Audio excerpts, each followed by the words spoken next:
Good morning. Welcome back to the Red Mic. Happy Tuesday. Or is it Happy Tuesday? It's tax day. Like I said, welcome back to the Red Mic. I'm glad you're here. These Red Mic messages, of course, are leadership and life lessons I picked up from 25 years as a public servant, 16 years as a youth football coach and scouting volunteer, and 10 years as a mediocre athlete with far more heart than actual physical ability. April 15th, tax day. Like a lot of you, I'm thinking about what we're getting and not getting for the taxes that we pay.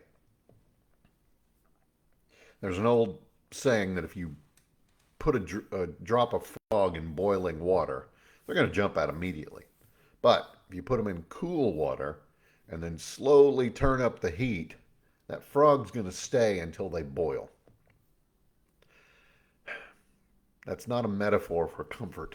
It's a warning about disaster, a fiscal cliff. Back before the American Revolution, the colonists were taxed about 1 to 2% of their income. But they revolted. And why? They saw that the temperature was going up. They saw the creeping threat of government without limits.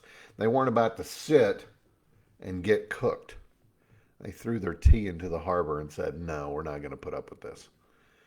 And yet, through the years, it's gotten so much worse. Fast forward to today, the average American pays about 30% of their income in combined federal, state, and local taxes. The highest brackets, depending on where they live, when you factor in state taxes, is 56%.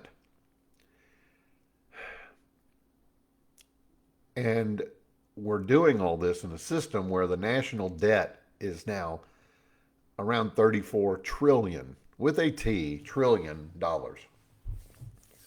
That's a five-alarm fire, folks. That's not just a number. That's an existential threat. That's more money on just the interest alone than we can ever afford to repay.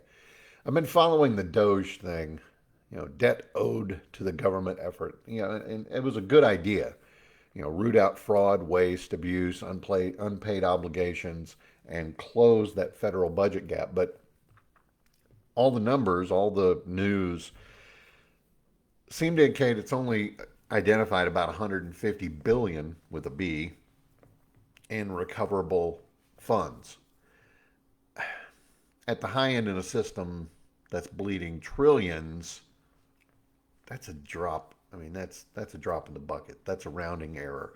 I mean, we need to recover 10 times that amount. I mean, unless we find at least $1 trillion of reasonable cuts, the cliff is coming. And as a taxpayer, that's disappointing. As a public servant, it's terrifying. And as an American, it's unacceptable. Again, it's tax day. It's the day where we render unto Caesar what is Caesar's. It's all of our faults. We as Americans keep going back again and again to the trough and saying, well, give me some more. Government is at fault because they ignore performance. They ignore missed deadlines. They ignore rules that don't make any sense. When systems accept inefficiency, bloat, and neglect, it sends the message, it's okay.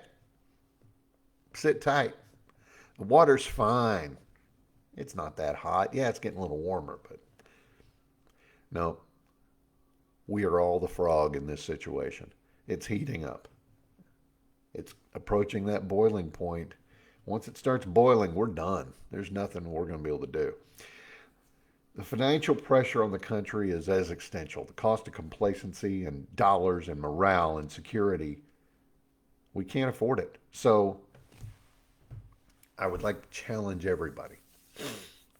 Think about it. What pot are you sitting in? What unacceptable thing have you learned to live with, whether it's at home, at work, in your community?